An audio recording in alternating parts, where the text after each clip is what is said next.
Hello, mindful foodies. Inga from Health Origins here. Sorry about my voice. I'm feeling a little bit under the weather and something's happening with my voice, but I still wanted to experiment in the kitchen, and this is what I've managed to achieve. So I created a grateable and a meltable vegan cheese that does not include any added oil.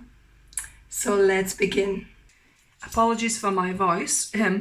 We'll start with preparing our psyllium husk. So this is a quarter of a teaspoon of psyllium husk powder, and we're going to add 3 teaspoons of water to this.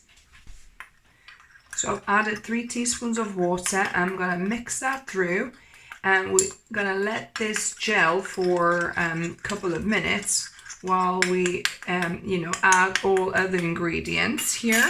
So here I've got half a cup, or about 80 grams of soaked cashews. So you could either soak cashews overnight, or you could put boiling water and soak them for 2 hours, or if you're strapped for time completely, then you could just boil them for 10 minutes. So that's half a cup of soaked cashews in here. I've got 150 ml of cold filtered water. So here I've got 1 teaspoon and 1/4, so 1 1¼ teaspoon of salt. So this is sea salt. You could use Himalayan salt. Then I've got 2½ tablespoons of nutritional yeast flakes. So that will give that cheesiness combined with our acid, which I'm using white wine vinegar. But if you don't have that, you could use apple cider vinegar or rice vinegar as well. So I'm going to add a teaspoon of that. So 1 teaspoon. Then I'm going to add half a teaspoon of, here I've got some vegan honey, but you could use maple syrup. I would normally use maple syrup, but I haven't got any to hand, and I got this vegan honey that's made from fruit sugars. So I'm going to add half a teaspoon just for a touch of sweetness. You could use also coconut nectar too. Then I'm going to add half a teaspoon of onion powder. And also 3 tablespoons of tapioca flour. Try and get tapioca flour because that kind of gives that stretchiness and a bit of meltiness, so 3 tablespoons. And lastly, I've got some sweet white miso paste, and I'm going to add a tablespoon of that to add that extra bit of umami flavor. If you haven't got white miso paste and just a normal miso paste, maybe add a teaspoon of that just for a hint, because it might be a little bit too strong. This one is quite a mild one, so you can, put about a tablespoon. And now I'm going to add that psyllium husk gel. As you can see, it's kind of thickened quite a bit. That will give that bit of stretchiness as well. And now I'm going to blend this for about a minute in a high-speed blender until this is smooth. So now this is blended and is smooth. I'm going to add half a cup of coconut cream. So this is from a coconut milk tin, where the solids kind of solidify on the top. So just got half a cup of that.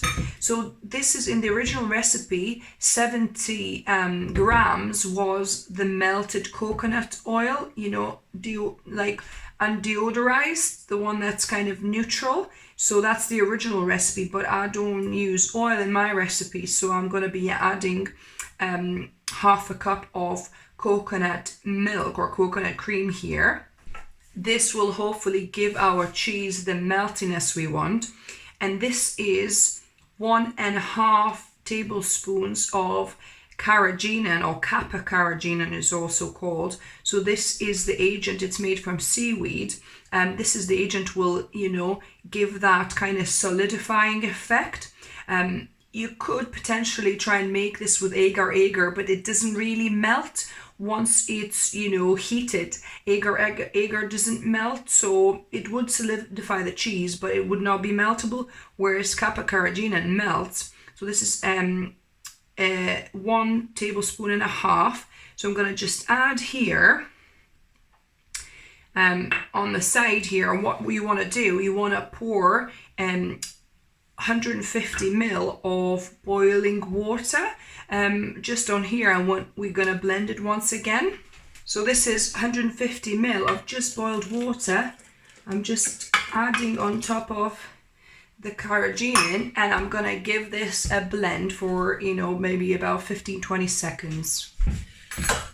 So while working with kappa carageenan, it doesn't need a lot to start solidifying. As you can see, it's kind of starting a little bit already. So what we're going to do, we're going to put all of our blending mixture into a pot, into a pan, and we're going to heat it up until it's getting even more solid, because our tapioca will start, solidifying as well. Also, what I want to do, I want to check if it's got enough of sourness for my liking. I think it could do with a little bit more tang. So I'm going to add another teaspoon of white wine vinegar in here and mix it through. So now I'm going to be heating this mixture on kind of a medium-low flame until it starts bubbling up and thickening up.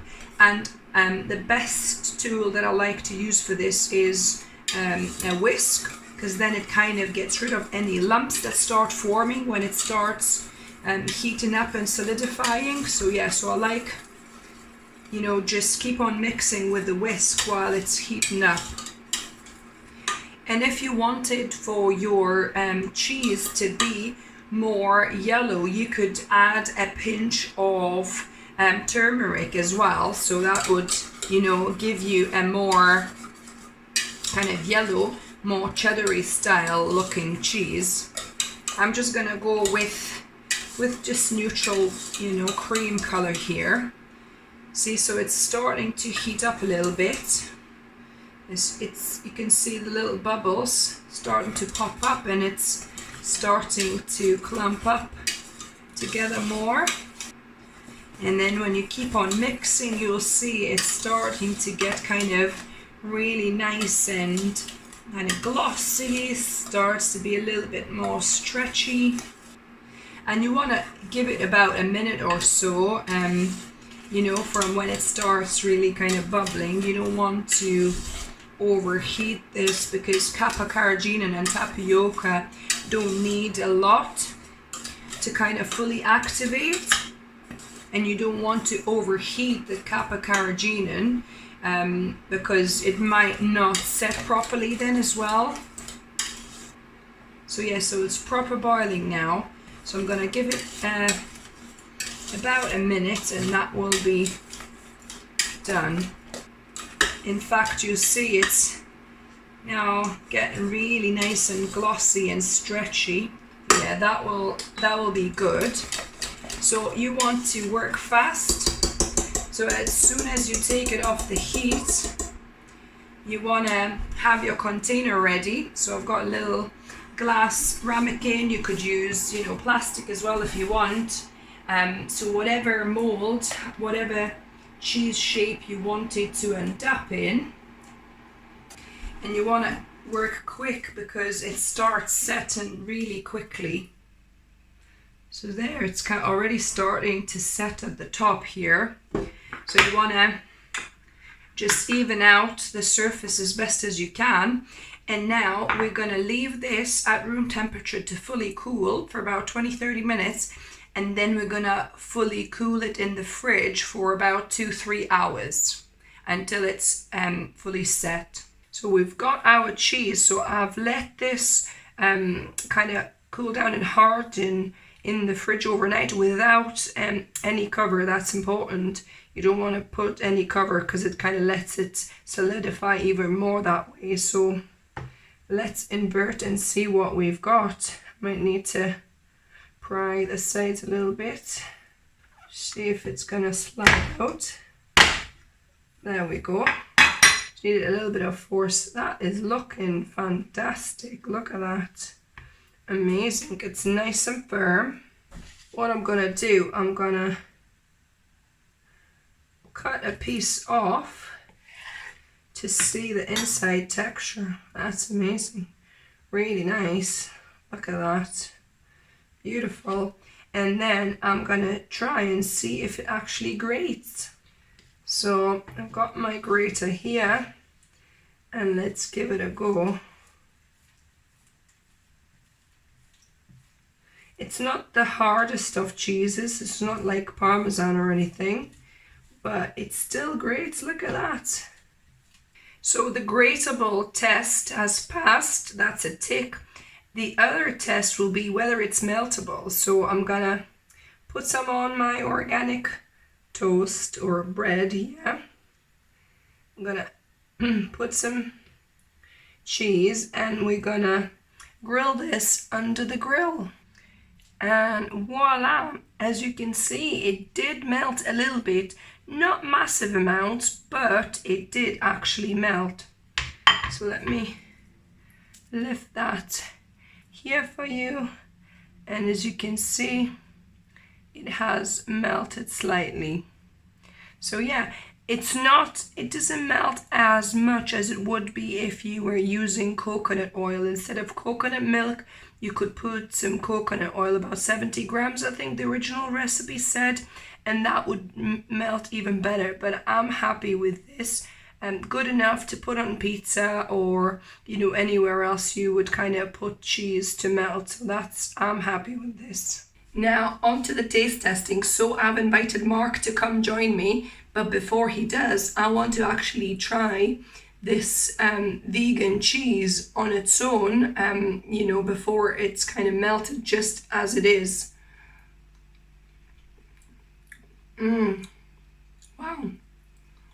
Apologies about my voice. I'm really losing it. But oh, this is such a delicious cheese. Really, really good, guys. It definitely rivals any kind of store-bought mozzarella, cheddar-y type stuff. It's more flavoursome than mozzarella, but it's kind of got the mozzarella-y vibes and a little bit of cheddar style as well. If you wanted it to be a bit more like cheddar, you could add, you know, turmeric powder, like I said, you know, to make it a little bit yellow. And I'm most excited about trying it on a toasty, you know, when I've melted it under the grill. Now on to the cheese toasty testing with my Grateable meltable vegan cheese. It didn't melt a great lot, but a little bit. It's good to say you've got a very modest hand. Saying it's not enough cheese on there. I put more on mine. No change there then. So, Very good though. it's good enough. Wow. The flavours.